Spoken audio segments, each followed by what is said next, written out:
한 주간 평안하셨습니까? 반갑습니다. 오늘은 또 반가운 비 소식이 있어서 교회에 나오는 데는 좀 불편할지 모르지만 하나님 은혜의 단비가 필요합니다. 여러분의 마음속에도 은혜의 단비가 풍성히 주어지기를 주의 이름으로 축복합니다. 사진 하나를 보여드리면서 말씀을 시작하려고 하는데요. 미국의 버지니아라고 하는 주에서 카페를 운영하는 오스틴 심스라고 하는 분이 있습니다. 이 오스틴 심스라고 하는 분이 그 카페에 찾아오는 막말 손님들에게 넌덜머리가 나서 생각 끝에 파격적인 메뉴판을 만들어서 저렇게 붙인 겁니다. 커피 한 잔 줘 이렇게 반말하는 사람한테는 5,500원, 커피 한 잔 작은 사이즈로 주세요 이렇게 좀 공손한 사람에겐 3,300원, 우리나라 돈으로 계산한 거예요. 안녕하세요, 커피 한 잔 스몰 사이즈로 부탁해요. 더 정중하게 부탁하는 사람에게는 1,900원. 여러분들은 얼마짜리로 마실래요? 이 카페를 찾아오는 사람들이 가장 저렴하게 커피를 마시는 방법은 간단하죠. 예의를 갖추는 거죠. 저는 이 카페 주인의 이 기발한 아이디어가 그 사업장에서 벌어지는 그런 손님과 직원들 간의 갈등, 그 속에서 얼마나 참 어려운 일들이 많이 있겠어요.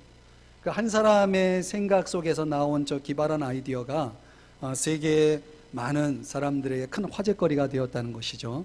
제가 오래전에 보여드린 건데 결국은 사람이 생각이 굉장히 중요하다는 거겠죠. 미국의 그 메릴랜드 대학의 심리학자인 데니스 듀마스라고 하는 교수가 계시는데요. 이분과 케빈 덤바라고 하는 교수가 사람이 가지고 있는 고정관념에 대한 실험을 했다고 그래요.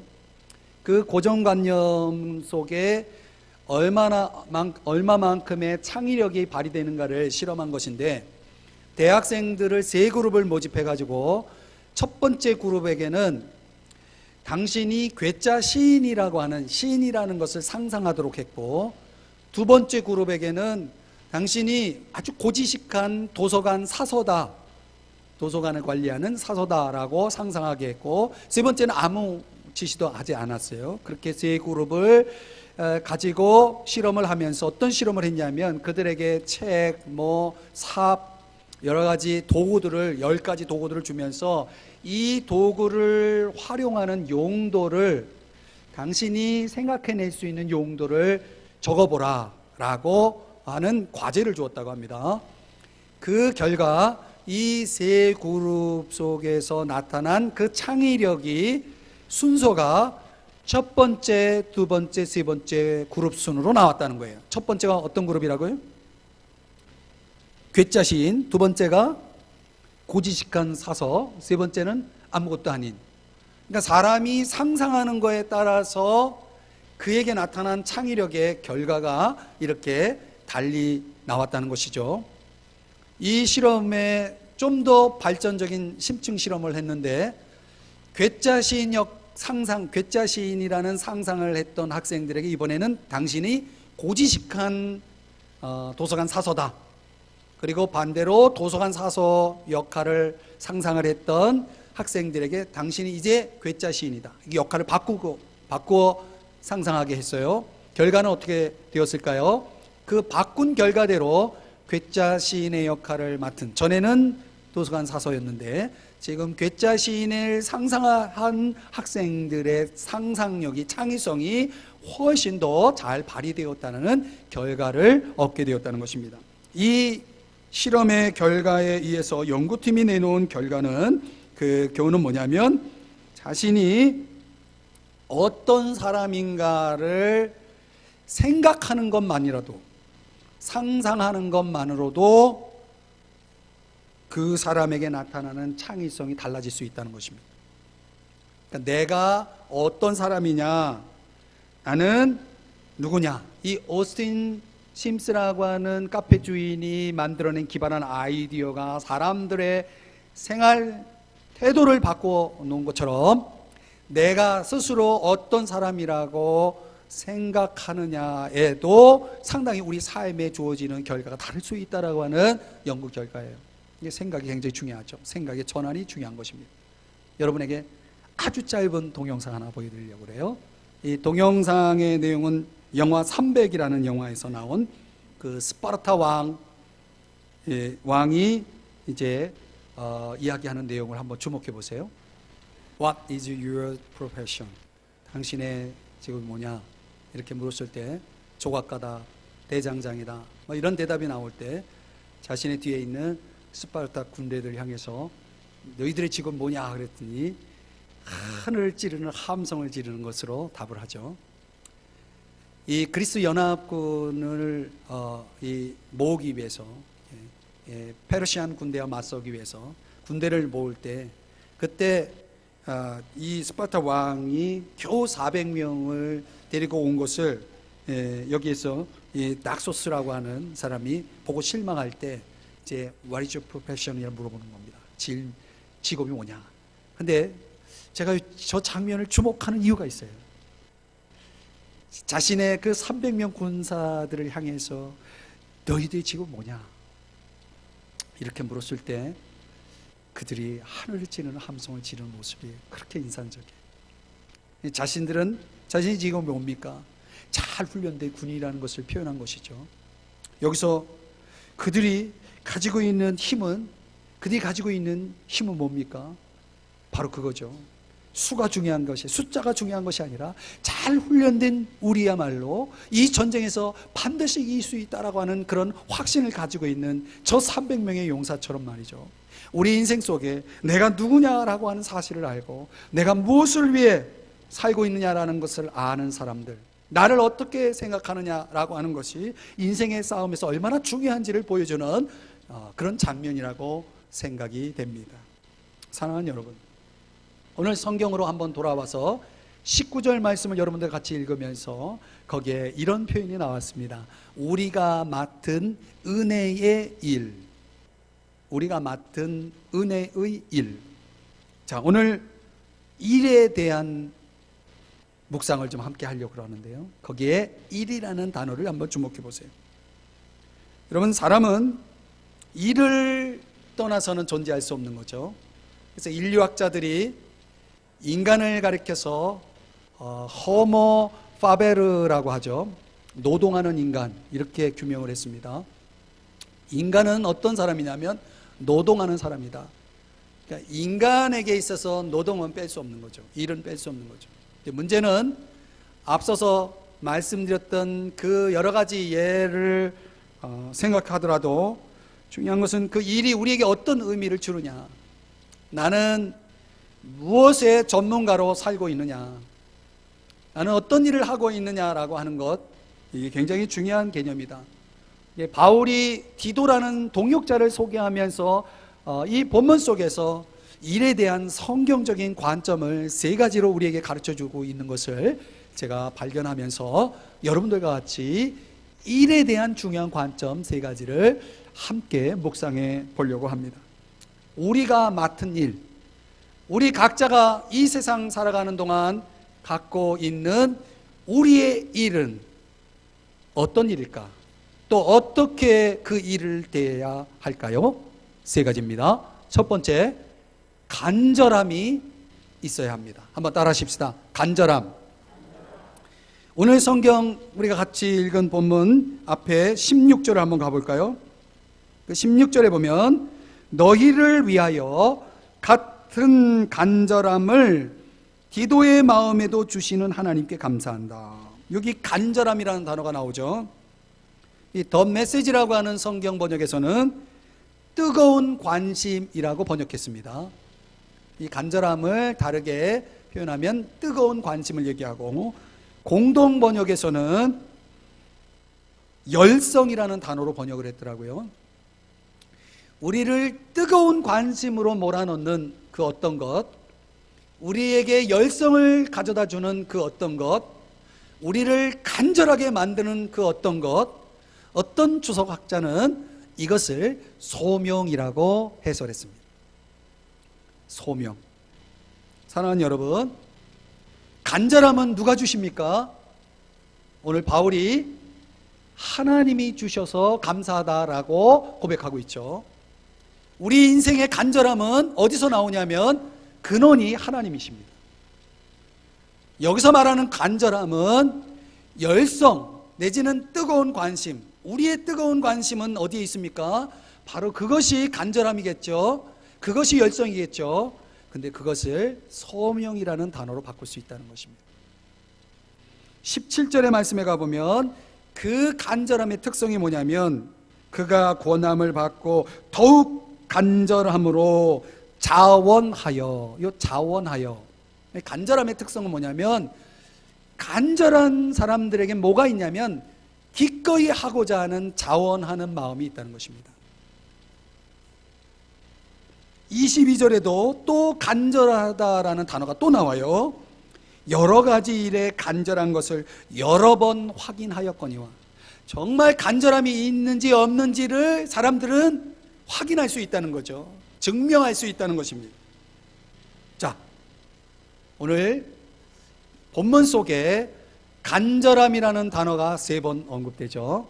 이 말은 무슨 얘기냐면 이 단어가 중요하다는 뜻이에요. 간절함, 달리 얘기하면 소명. 우리가 맡은 일 가운데 뭐가 들어와야 되냐면 간절함이 들어와야 된다. 다시 말하면 소명이 있어야 된다라고 하는 의미죠. 제가 졸업한 그 플러신학교에 마크 레버튼이라고 하는 총장님 마크 레버튼이라고 하는 총장님이 계시는데, 이분이 쓴 제일소명이라는 책에서 이 세상을 살아가는 사람들을 가리켜서 이렇게 설명했어요. 길 잃은 세상을 살고 있다. 길 잃은 세상, 길을 잃어버린 세상. 그 길을 잃어버린 세상을 설명하면서 몇 가지 특징을 얘기해 주는데요. 첫째는 이 길 잃은 세상을 살아가는 사람들은 떠다니는 삶을 살고 있다. 여러분, 떠다닌다는 게 굉장히 자유로워 보이죠. 이제 미국의 노숙자들 보면 굉장히 자유로움이 있어 보여요. 아무 데서나 자고, 자고 싶은 데서 자고, 가고 싶은 데 가고. 근데 그게 정말 자유일까요? 떠다니는 거죠. 흐름에 의해서 그냥 가고 있는 거지 진짜 자유를 누리는 건 아니죠. 떠다니는 삶이다, 이렇게 설명했고, 두 번째는 외로운 삶이다. 길 잃은 세상을 살아가는 사람들의 특징이 뭐예요?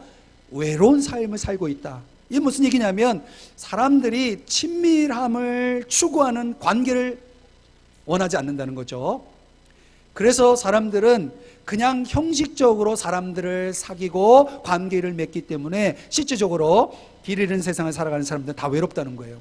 한번 옆 사람을 슬쩍 봐보세요. 외로워 보이는지. 여러분, 분명히 우리의 어떤 외적인 모습 속에 잘 느끼지 못할 수 있지만 분명 길 잃은 세상을 살아가는 사람들 외로움을 탄다는 겁니다. 왜? 친밀한 관계가 없기 때문에.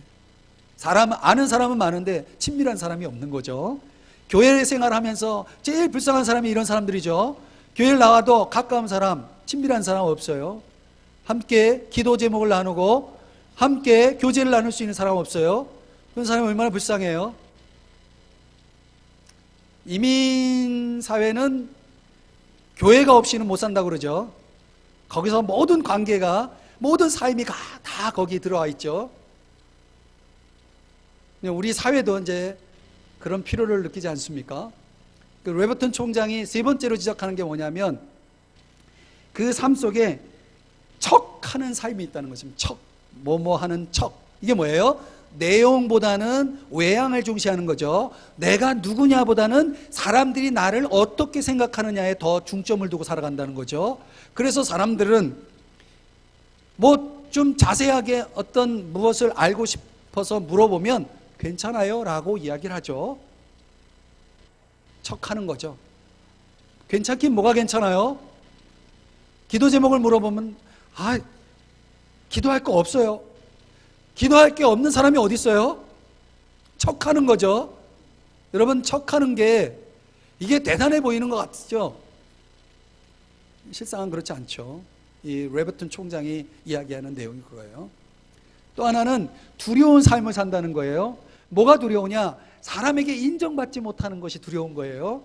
사람들이 나에게 폭력을 가할까봐, 또 사람들에게 상처받을까봐, 사람들이 나를 무시할까봐, 이런 두려움, 이런 걸 가리켜서 뭐라고 얘기하냐면 피해망상, 강박관념, 이런 표현을 쓰고 있어요. 이런 것들이 다 뭐예요? 두려운 삶이라는 거죠. 우리 현대인들이 길 잃은 세상을 살아가는 사람들이 이런 걸 겪고 살아간다는 거예요. 그런데 이런 내용도, 이런 특징인데 그 외에 여러 가지가 있어요. 그런 특징을 다 이야기하면서 왜 현대인들은 이런 길 잃은 세상에서 이런 삶을 살고 있느냐, 이유가 뭐냐, 그 로버튼 총장은 이렇게 얘기합니다. 소명을 모르기 때문이다. 소명을 모르기 때문이다. 소명을 실천하면서 살지 못하기 때문이다. 결국 인간은 소명이 있어야 인간답게 살아갈 수 있다는 거죠. 삶의 크고 작은 일 속에 예수의 은혜와 진리를 실천하면서 하나님이 나를 부르신 그 부름에 의해서 내가 무엇을 위해 살지, 누구를 위해 살지 소명을 분명히 알고 살아가는 것이야말로 진정한 풍성한 삶을 시작하는 지름길이다. 이것이 마크 로버튼 총장이 그의 책 제1소명이라는 책에서 이야기하는 내용 중에 한 부분입니다. 사랑하는 여러분, 여러분은 여러분의 소명을 아십니까?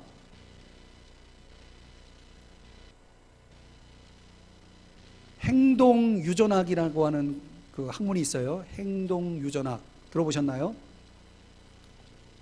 논문을 쓰면서 이제 살펴본 책 가운데 이런 내용들, 이런 용어들이 막 등장하는 걸 볼 수 있어요.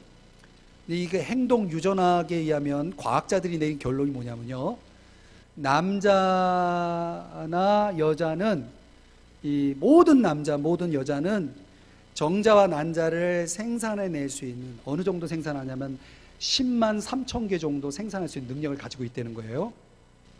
그래서 인간이 태어나려면 하나의 정자와 하나의 난자가 만나야 되죠. 그런데 10만 3천 개 중에 하나가 10만 3천 개 중에 하나를 만나서 인간이 형성돼서 나온 유전자 세트가 있다는 거예요. 이 과학자들의 설명이, 그 유전자 세트가 똑같은 세트가 나올 가능성은 제로라는 거예요. 이 말은 과학자들의 이야기고, 성경적으로 설명하면 나와 똑같은 인간이 나올 가능성은 제로라는 거죠. 하나님이 인간을 창조하실 때 어떻게 창조해요? 하나님의 영상으로 창조하죠. 말하자면 하나님의 주형 틀이 있는 거예요. 인간을 만들 때 사용하는. 그러니까 나라는 사람을 만들 때 사용한 주형 틀은 나를 만들고서는 바로 깨버린다는 거예요. 다른 사람 만들 때 그 똑같은 주형 틀을 사용하지 않는다는 거죠. 근데 이 지구상에는 나와 똑같은 사람이 없다. 이 말은 무슨 얘기냐면 다 신상품이라는 거예요. 똑같은 상품이 없어요. 다 저마다 달라요. 그래서 하나님은 각각 한 사람에게 각각 한 역할만 맡긴다는 거예요. 그래서 나와 똑같은 역할이 아닌 다른 독특한 나의 역할, 이런 걸 가리켜서 좀 고상한 용어로 소명이라고 말하는 것이에요. 나를 부르신 부름의 자리, 소명. 시편 33편에 보면 한 사람 한 사람을 차례로 지으셨다라는 말씀이 나와요. 위대한 작가죠. 이분의 작품 속에 뭐가 들어있냐면 소명이라는 것이 들어있다는 것입니다. 근데 사람들은 자기가 어떤 소명을 가지고 있는지, 내가 왜 이 세상에 존재하는지, 내가 무엇을 위해 살아야 하는지, 여기에 대한 답을 갖지 못한 사람이 의외로 많고, 대신 그 소명을 따라 살지 않고 욕망을 따라 살아가는 사람들이 많다는 거예요. 흥미로운 이야기 하나 전해드릴까요? 팝콘을 파는 노점상 노인이 계신데, 이렇게 환한데 해가 지려면 아직 시간이 멀었는데 문을 닫으려는 거예요. 이제 장사를 이제 그만하겠다는 거죠. 그러니까 지나가던 사업가가, 아니 이렇게 날이 밝은데 문을 닫는 저 노인에게 가가지고 왜 장사를 안 하냐고. 그러니까 이제 노인이 오늘 충분하다고.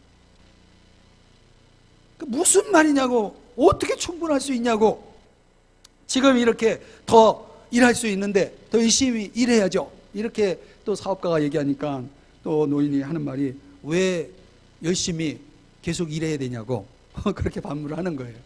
그러니까 사업가가 아니 팝콘을 더 많이 팔아야 되지 않냐고. 그랬더니 노인이 왜 더 많이 팔아야 되냐고. 왜 자꾸 물어요. 그래서 이제 사업가가 이런 답을 했다는 거예요. 많이 팔아야 돈을 많이 벌 거 아니냐고.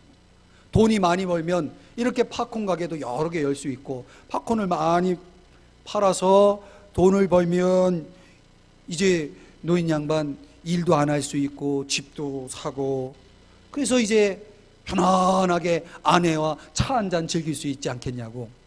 그랬더니 노인이 미소를 지으며 이렇게 말했다는 겁니다. 그 정도라면 난 지금 당장이라도 할 수 있다고. 나는 아내와 차 한 잔을 즐길 수 있는 돈이 충분하다고. 이렇게 대답을 했다는 겁니다. 무슨 말인지 이해를 하셨는지 모르겠습니다. 이 노인의 대답이 기가 막힌 대답 아니에요? 이 노인은 지금 뭐라고 자기에 대해서 뭐라고 표현하는 거냐면, 난 지금 부자다. 충분히 부자다. 여러분, 왜 사람들이 열심히 살아요? 부자 되려고. 그러면 지금은 부자 아닌가요? 사람들이 살아갈 때 이 노인의 말처럼 욕심이 이끌 때에는 절대로 부자가 될 수 없다는 거예요. 나를 설계하신 분, 내 인생의 모든 것을 계획하시고 내 마음속에 소명을 주셔서 나를 부르셔서 내가 있어야 할 곳에 있기를 원하시는 그분, 이런 사람들에게는 욕망의 노예가 아니라 소명의 노예가 되어서 살아가는 사람들에게는 아까도 말씀드렸지만 풍성한 삶의 자리에 있을 수밖에 없는 거죠. 간절함 필요한 거죠. 간절함 속에 뭐가 있어요? 즐거움이 있어요. 간절함 속에 뭐가 있어요? 자원함이 있어요. 우리에게 필요한 게 뭡니까? 간절함이죠. 열심히 사는 게 필요한 게 아니라 간절함이 필요한 거죠. 내가 무엇을 위해 살고 있는지, 누구를 위해 살고 있는지, 지금 있는 곳에 나의 간절함은 무엇인지, 나의 소명은 무엇인지를 깨닫는 여러분 되시기를 주의 이름으로 축복합니다. 두 번째로요, 오늘 바울이 이야기하는 우리가 맡은 일에 있어서 우리에게 있어야 될 것은 은혜의식입니다. 한번 따라 하십시다. 은혜의식. 19절의 말씀을 보다가 제가 깨달은 건 뭐냐면요, 일이라는 단어 앞에 수식어가 있었어요. 뭐예요? 은혜의 일. 이 말을 풀어서 설명하면 하나님의 은혜가 반영된 일. 물론 이 일은 모금운동, 지지난주와 지난주에 2주 동안 살펴봤던 연보, 남을 돕는 일에 대한 이 모금운동을 가리키는 거지만, 이 문자적인 의미를 놓고 생각해 보니, 엄밀하게 생각해 보니 우리에게 주어진 일은 뭐예요? 은혜구나 라는 사실을 깨닫게 되어지는 겁니다. 사사로운 게 아니고 아주 귀한 은혜구나. 우리에게 주어진 일이 은혜구나. 한번 생각해 보세요. 다음에 통계 수치가 있다고 합니다. 직장인 중에 3분의 1은 일하기가 죽기보다 싫대요. 여러분 중에 혹시 그런 분 계십니까? 3분의 1이에요. 우리가 거기에 속할 수도 있어요. 3명 중에 2명은 자신과 맞지 않는 직장을 다닌다고 합니다. 그렇습니까, 여러분? 직장에서 열심히 잘하고 있지만 만족하지 못한다는 사람이 대부분이라는 거예요. 그리고 여러분 잘 아시다시피 심장마비는 월요일 아침에 제일 많이 일어난다고 그러죠. 이 통계가 뭘 얘기해 주죠? 일을 보는 시각의 문제를 드러내고 있는 거죠. 일을 어떻게 보느냐. 누가복음 5장의 이야기를 여러분에게 소개하려고 하는데요, 잘 들어보세요. 누가복음 5장에는 직업이 어부인 한 사람이 소개되는데, 그의 이름은 시몬, 다른 이름은 베드로라고 하는 시몬. 이 시몬은 어떤 사람이냐면 뼈가 굳은 베테랑이에요. 어부 생활로 지금까지 가족 생계를 책임져 온 베테랑 어부쟁입니다. 그런데 그는 눈을 감아도 고기가 어디 있는지, 어디서 놀고 있는지, 어느 시각에 어디에 가면 고기가 있는지를 훤히 아는 전문가입니다. 그런데요, 어쩌면 우리도 다 그런 나름의 전문가일지 모르겠습니다. 그런데 그런 베드로에게 어느 날 그는 한 마리도 잡지 못하는 경험을 합니다. 전문가가 일을 했는데 아무런 결과가 없는 거예요. 그럴 수가 있을까요? 베드로에게 그런 일이 일어났다는 거예요. 오늘 가족들이 먹을 식량이 없는 거예요. 그래도 어떻게 해요? 이제 다음을 기약하고 배를 해변 근처에다 놓고, 그리고 이제 그물을 정리하는데 사무 도구들을 정리하고 있는데 예수님이 야, 내가 너 배 좀 써야 되겠다 하고서 그냥 배에 올라타 가지고 배를 사용하는 거예요. 배를 사용해서 사람들 가르치는 일을 하고 있는 거예요. 무슨 자격으로, 무슨 권리로, 누구의 배에 누가 탔냐면 베드로의 배에 예수님이 타셨어요. 그리고 예수님이 그 배를 사용하고 있어요. 그런데 예수님이 그 배를 타신 이유는 예수님의 것이기 때문에 탔다는 것입니다. 성경의 이야기예요. 자, 여러분, 여기서 말하는 배는 어쩌면 여러분의 사업장일지 모르겠어요. 여러분의 직장, 여러분의 생활비를 버는 곳, 여러분의 생활을 유지하는 곳이 지금 이 누가복음 5장에 등장하는 배예요. 근데 어느 날 예수님이 그 배에 올라타서 이렇게 말씀하시는 거예요. 야, 너는 지금 내 차를 끌고 있어. 야, 너는 지금 내 사업을 지금 운영하고 있다. 넌 지금 내 직장에 다니고 있는 거야.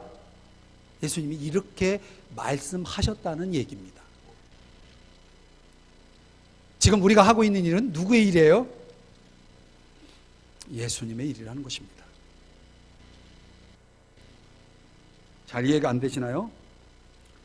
장 프랑스와 밀레라고 하는 분이 유명한 그림을 그렸죠. 만종이라는 그림 기억하시죠? 그 만종이라는 그림 속에는 뾰족한 탑을 가진 교회가 그려져 있고 두 농부가, 부부죠, 기도하는 장면이 나오고 그 옆에 수레가 있고 뭐 또 쇠스랑이 있고 그렇습니다. 그런데 그 그림 속에 특이한 점은 하늘에서 빛이 내려오는데 교회에 내리는 것이 아니라 그 빛이 교회에 포커스를 맞춘 게 아니라 그 농부의 머릿속으로 빛이 비칩니다. 머리 위로. 이 빛은 무엇을 의미하냐면 하나님의 눈을 가리킵니다. 하나님의 눈은 어디에 있었나요? 교회에 있었나요? 아니에요. 하나님의 눈은 그 농부가 일하는 밭에 그들 머리 위에 있었다는 것입니다. 사랑하는 여러분, 이 말은 우리의 일이 예배라는 얘기예요. 하나님의 강단이 우리의 일터라는 것을 보여주는 것입니다. 종종 하나님이 계시다는 사실을 망각한 채 베테랑이니까 내가 가지고 있는 경험과 지식으로 내 실력으로 얼마든지 내가 할 수 있다고 생각하니까 자신 있게 나섰던 그날 빈 털터리로 돌아오는 실패를 경험하죠. 그때 예수님께서 이렇게 말씀하시는 거예요. 야, 거기는 고기가 없어. 거기는 고기가 없어. 그리고 예수님이 저기에다가 그물을 내려봐라 라고 말씀해요. 그러자 베드로가 이렇게 고백합니다. 말씀에 의지하여 내가 그물을 내리겠습니다. 뭘 의지해요? 말씀에 의지해요. 여러분, 우리가 베테랑인데, 전문가인데 여러분들이 왜 실패해요? 왜 넘어져요? 묻지 않아서 그래요. 뭐를, 어디에다 그물을 내려야 됩니까? 여러분, 우리가 경험으로 일하지 않아요? 내가 가지고 있는 능력으로 일하지 않아요? 그래서 잘 경영되었습니까? 이 세상이 그렇게 돌아갑니까? 우리가 맡은 일은 은혜로 주어졌다는 사실을 잊지 마세요. 이 말은 무슨 얘기냐면 은혜가 있어야 그 일이 이루어진다는 얘기예요. 그래서 여러분 베드로에게는 뭘 배웠냐면 내 전문성을 가지고 일하는 것이 아니고 주님에게 물으면서 일해야 되는구나. 어디에다 그물을 내려야 고기가 있습니까? 이 물음이 필요하다는 거죠. 주님의 말씀에 의지해서 그물을 내릴 때 그때 크게 수확을 하겠죠. 그리고 나서 베드로가 뭐라고 고백하냐면 주님, 저를 떠나소서 저는 죄인입니다. 여기에 놀라운 비밀이 있는 것입니다. 여러분, 주님께 물으십니까? 주님께 묻지 않는 경영자들, 사업가들, 직장인들, 죄송하지만 그분들은 은혜의식이 없는 사람들이에요. 지금 자기들의 일이 내 배라고 생각하고 있죠. 천만의 말씀이에요. 실패를 경험해야 깨닫겠습니까? 골로새서 3장 17절에는 무엇을 하든지 말에나 일에나 다 주 예수의 이름으로 하라라고 말씀하고 있어요. 그래서 모세는 이렇게 기도를 합니다. 시편 90편 17절에서 주 우리 하나님의 은총을 우리에게 내리사 우리에게 내리게 하사 우리의 손이 행한 일을 우리에게 경고하게 하소서. 여러분, 우리가 하는 일이 경고하게 되기를 축복합니다. 그러려면 하나님의 은혜가 내려와야 돼요. 사랑하는 여러분, 은혜의식을 가지시길 축복합니다. 내게 주어진 일이 주님의 은혜라는 사실을 깨달으셔야 돼요. 나는 지금 주님의 차를 운행하고 있고 주님의 사업을 지금 운영하고 있고 주님의 직장에 다니고 있다는 것을 깨닫고 주님에게 물어야 되겠죠. 어디에 그물을 내려야 됩니까? 그래서 주님의 은혜가 임할 때에 경고하게 되어지는 것이에요. 그 일이 성취되는 것이에요. 그랬을 때 고린도후서 15장 10절에 바울이 고백한 것처럼 이것은 내가 한 것이 아니요 오직 나와 함께 하신 하나님의 은혜로라. 이렇게 고백하며 살게 되는 거죠. 사랑하는 여러분, 우리가 맡은 일 속에 무엇이 있어야 됩니까? 은혜의식이 있어야 됩니다. 세 번째로 우리가 맡은 일에 또 뭐가 있어야 되냐면 조심성이 있어야 된다는 것이에요. 한번 따라 하십시다. 조심성. 20절을 보시면 이것을 조심함은 이렇게 시작하죠. 그리고 그 조심하는 이유가 뭐냐면 아무도 우리를 비방하지 못하게 하려 함이라. 뭐 하지 못하게요? 비방하지 못하게. 이건 다른 번역에서는 뒷말을 듣지 않게. 사람들이 뒷말하죠. 내가 하는 일에 대해서 이러쿵저러쿵 말이 많죠. 근데 좋은 말이 아니에요. 나에 대해서 들려오는 말이 좋은 말이 아니에요. 이거는 뭐냐면 내 일이 지금 뭔가 잘못되고 있다는 거죠. 조심해야 되는 것입니다. 20절, 21절. 이는 우리가 주 앞에서뿐 아니라 사람 앞에서도 선한 일에 조심하려 함이라. 우리가 사실 선한 일을 하면서도 두 가지를 신경 써야 돼요. 하나는 주님 앞에서, 또 하나는 사람 앞에서요. 사람 앞에서는 칭찬을 받도록 조심해야 되고 하나님 앞에서, 주님 앞에서는 주님의 영광이 되도록 조심해야 된다.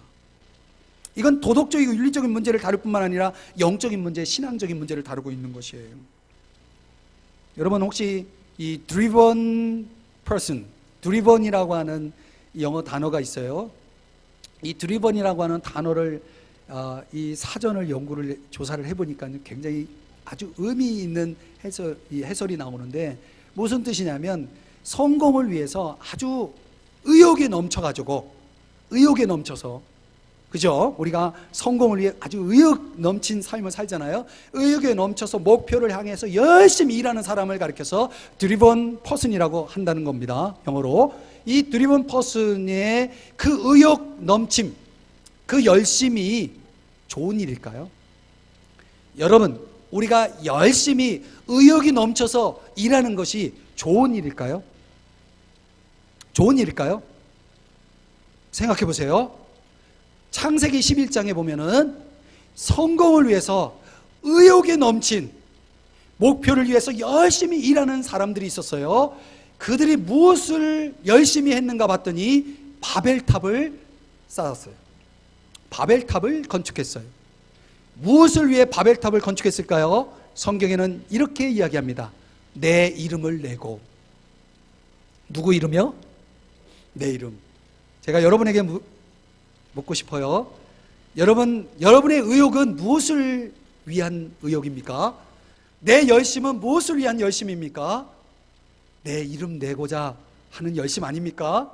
세상 사람들이 살아가는 그 의욕이 좋은 것이 되기 위해서는 반드시 고린도전서 10장 31절과 연결이 되어야 됩니다. 거기에 뭐라고 말씀하냐면 무엇을 하든지 다 하나님의 영광을 위하여 하라. 창세기 11장에 바벨탑을 쌓은 사람들의 의욕과 열심을 하나님은 결코 좋게 보지 않았습니다. 그들을 심판하셨습니다. 여러분, 얼마나 많은 열심과 의욕이 하나님 앞에 버려지는지 모릅니다. 버림받는지 모릅니다. 그것이 바벨탑이 되지 않기 위해서 우리가 가지고 있어야 될 조심성은 뭐냐면 잘못된 방향으로 흐르지 말아야 됩니다. 내 이름으로, 내 영광으로 잘못된 방향으로 흐르지 말아야 됩니다. 이제 성공 중에 성공을 거둔 솔로몬 왕이 그가 성공적으로 성전을 건축한 다음에 하나님 앞에 이렇게 기도를 해요. 우리의 마음을 주께로 향하게 하여 주옵소서. 여러분, 종종 우리의 마음이 주님께 향하지 않을 때 그때 문제가 생기기 시작합니다. 우리의 마음을 주께로 향하게 하는 중요한 치료약을 하나 소개합니다. 그게 바로 예배예요. 여러분이 월요일부터 토요일까지 열심히 일하고 주일에 이 자리에 한번 나와서 예배를 드리는 것이 이게 얼마나 중요한지를 여러분 깨달아야 됩니다. 예배는 뭡니까? 예배는 하나님의 영광을 위해 존재하는 것입니다. 하나님께 기립박수를 쳐주기 위해서 존재하는 게 예배입니다. 우리의 인생의 모든 성공은 하나님이 기립박수를 받아야 됩니다. 하나님이 영광을 받으셔야 하는 일입니다. 그래서 예배는 건방진 사람의 턱을 끌어내리고 무거운 세상의 짐으로 인해서 굽어진 등을 펴주는 역할을 한다는 것입니다. 오늘 23절에 그리스도의 영광이다 라는 표현이 나옵니다. 당연히 우리가 맡은 일은 그분의 영광이 되어야 하는 것입니다. 다윗 왕은 성공한 사람입니다. 그 성공한 다윗 왕이 그 높은 보좌에서 내려와 엎드려서 하나님 앞에 이렇게 고백했습니다. 위대하심과 권능과 승리와 부와 귀는 주님 것입니다. 우리가 가진 모든 것, 우리가 원하는 모든 것들은 다 주님 것이고 주님으로 말미암는 것이다. 이 성공자 다윗의 고백을 기억하십시오. 사랑하는 여러분, 영광을 우리에게 돌리지 않도록, 나에게 돌리지 않도록 조심해야 합니다. 사람들 앞에서 비방받지 않도록 조심해야 합니다. 말씀의 결론을 맺겠습니다. 워싱턴 근처에 볼티모어라고 하는 도시가 있습니다. 볼티모어 하면 뭐가 생각납니까? 김현수 선수가 생각이 나죠. 김현수라는 사람도 누군지 모르시는 분들이 많아서 죄송합니다. 야구 선수예요, 야구 선수. 지금 미국 프로야구의 볼티모어의 선수에 김현수 선수가 있죠.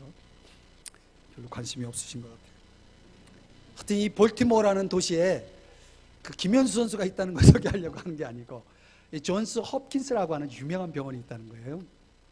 그 존스 홉킨스 그 병원의 입구에 브룩스 로빈슨을 기념하며라는 글귀가 있다는 것입니다. 이 브룩스 로빈슨이라는 사람이 누구냐면 유명한 볼티모어 삼루수 야구 선수. 근데 이 선수가 어느 정도 유명한 선수냐면요, 3루 쪽으로 날아가는 공은 하나도 실수 없이 수비를 해내는 수비의 귀재예요. 그 유명한 선수입니다. 그 열심히 수비하는 모습에 열광하는 팬들이 엄청 많았다고 그래요. 전설 같은 선수라고 그래요. 이 브룩스 로빈슨이 그렇게 야구만 잘한 게 아니고 틈만 나면 이 존스 홉킨스 병원에 와가지고 아동들을 돌보고, 그리고 자기가 벌어들인 돈의 많은 돈을 기부를 하는 일을 했다는 거예요. 그래서 이 볼티모어 시와 이 존스 홉킨스 병원에서 이분을 기념하는 센터를, 아동 센터를 지어야 되겠다. 그리고 이분의 이 성실함을 이분의 이 어린아이 사랑하는 이 마음을 기리는 이 글귀를 생각하면서 혹 이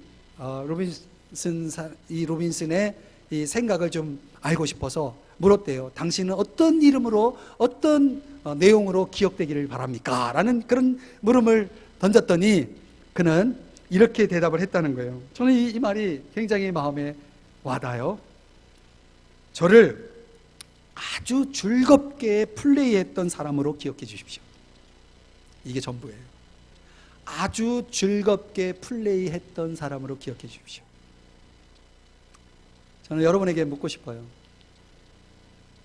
오늘 우리는 어떤 사람으로 기억되기를 바라십니까?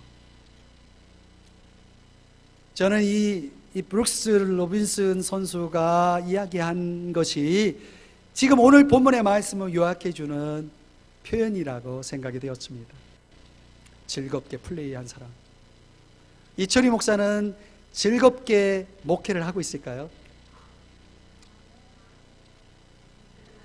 아멘은 제가 해야 되는데 다른 분이 해주시네. 여러분들은 여러분의 삶의 일터에서 즐겁게 플레이하고 계시나요? 그 즐거움이 어디서 올까요? 세 가지에서 오는 거예요. 간절함에서, 은혜의식에서, 그리고 오늘 여기서 얘기하는 것처럼 주님의 영광, 사람들 앞에서 비방받지 않는 그런 조심성에서. 사랑하는 여러분, 오늘 예수님도 기쁨을 내다보면서 십자가를 감당하셨다라고 히브리서 12장 2절에서 말씀을 합니다. 오늘 주님의 제자된 저와 여러분이 한평생 살면서 얼마나 많은 일들을 합니까? 그 일들이 과연 우리가 맡은 일들이 하나님 앞에서 즐거운 일이 될 수 있도록, 보람 있는 일이 될 수 있도록, 영원히 남을 수 있는 일이 될 수 있도록 저와 여러분에게 필요한 게 뭐겠습니까? 간절함, 은혜의식, 조심성 잊지 마시기를 축복합니다. 우리 다 같이 일어나서 이 찬양을 부르면서 한 키를 좀 올려주세요. 결단했으면 좋겠습니다. 진실하게 기도하게 하여 주소서. 주여 진실하게 하소서. 오늘 하루 순간을 주님 주신 힘으로, 주가 주신 힘으로 승리하기 원하네. 주여 나를 진실하게 하소서. 주여 기도하게 하소서. 주여 기도하게 하소서. 오늘 하루 순간 주가 주신 힘으로, 주가 주신 힘으로 승리하기 원하네. 주여 나를 기도하게 하소서. 주여 예배하게 하소서. 주여 예배하게 하소서. 아멘. 하루 순간을, 아멘. 주가 주신 힘으로 승리하기 원하네. 주여 나를 예배하게 하소서. 기도할게요.